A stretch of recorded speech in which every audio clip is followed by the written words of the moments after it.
ತಾಲೂಕಿನಲ್ಲಿ ಶಾಲೆಗಳು ಪ್ರಾರಂಭ ಆಗಿದ್ದು, ಈ ಬೆನ್ನಲ್ಲೇ ಖಾಸಗಿ ಶಾಲೆಗಳ ಸುಲಿಗೆ ಕೂಡ ಆರಂಭವಾಗಿದೆ ಎಂದು ತುಮಕೂರು ಜಿಲ್ಲೆಯ ಅಟ್ರಾಸಿಟಿ ಸಮಿತಿಯ ಸದಸ್ಯರು ಹಾಗೂ ತಾಲೂಕಿನ ದಲಿತ ಜಾಗೃತಿ ಸಮಿತಿಯ ಅಧ್ಯಕ್ಷರು ಡಿಜೆಎಸ್ ನಾರಾಯಣಪ್ಪ ಅವರು ಆರೋಪಿಸಿದ್ದಾರೆ.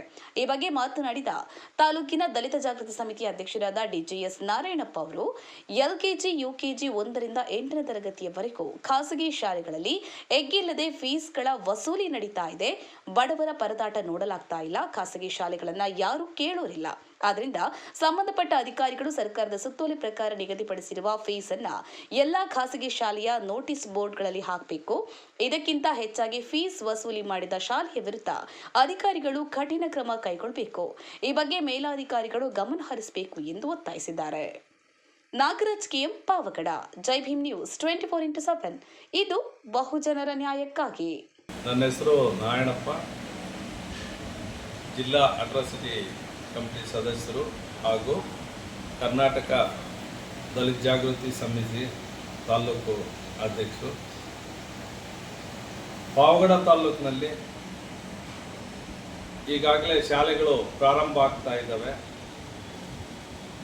ಶಾಲೆಗಳು ಪ್ರಾರಂಭ ಆಗ್ತಾ ಇರೋದ್ರಿಂದ LKG, UKG 1 to 8ವರೆಗೂ ಖಾಸಗಿ ಶಾಲೆಗಳಲ್ಲಿ ಎಗ್ಗಿಲ್ಲದೆ ವಸೂಲು ಮಾಡ್ತಾ ಇದ್ದಾರೆ. ಇದು ಬಡವರಿಗೆ ತುಂಬ ಏಟಾಗ್ತಾ ಇದೆ.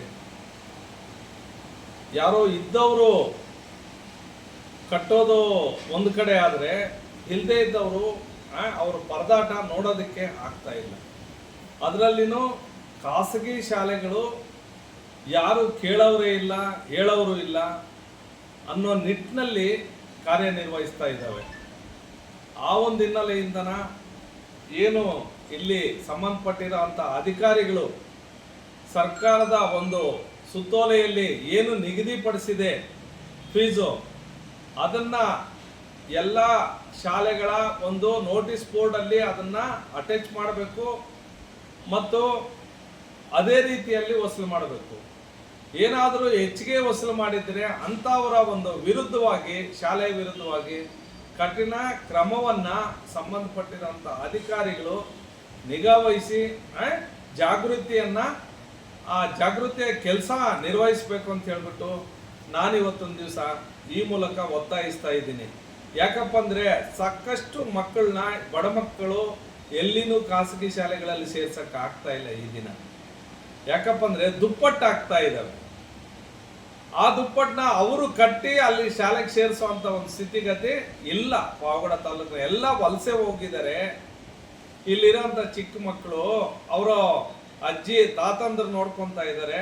ಅಂಥವ್ರ ಪರಿಸ್ಥಿತಿ ನಾವು ಮನಗೊಂಡು ಖಂಡಿತವಾಗ್ಲೂ ನಮ್ಮ ಒಂದು ಸಂಘಟನೆಯಿಂದನ ನಾವು ಈ ಒಂದು ಪತ್ರಿಕಾಗೋಷ್ಠಿಯನ್ನ ಮೂಲಕ ನಾನು ಹೇಳೋಕ್ಕೆ ಇಷ್ಟಪಡ್ತಾ ಇದ್ದೀನಿ. ದಯವಿಟ್ಟು ಇದಕ್ಕೆ ಕಡಿವಾಣ ಹಾಕಿ ಒಬ್ಬರಿಬ್ಬರ ಮೇಲೆ ಕೇಸ್ ಮಾಡಿದ್ರೆ ಖಂಡಿತವಾಗ್ಲೂ ಎಲ್ಲ ಶಾಲೆಗಳಲ್ಲಿನೂ ಏನು ಸರ್ಕಾರ ಸುತ್ತೋಲೆ ಪ್ರಕಾರವಾಗಿ ಮುನ್ನಡೆಸ್ಕೊಂಡು ಹೋಗ್ತಾರೆ ಅನ್ನೋ ಒಂದು ಭಾವನೆ ನನಗಿದೆ.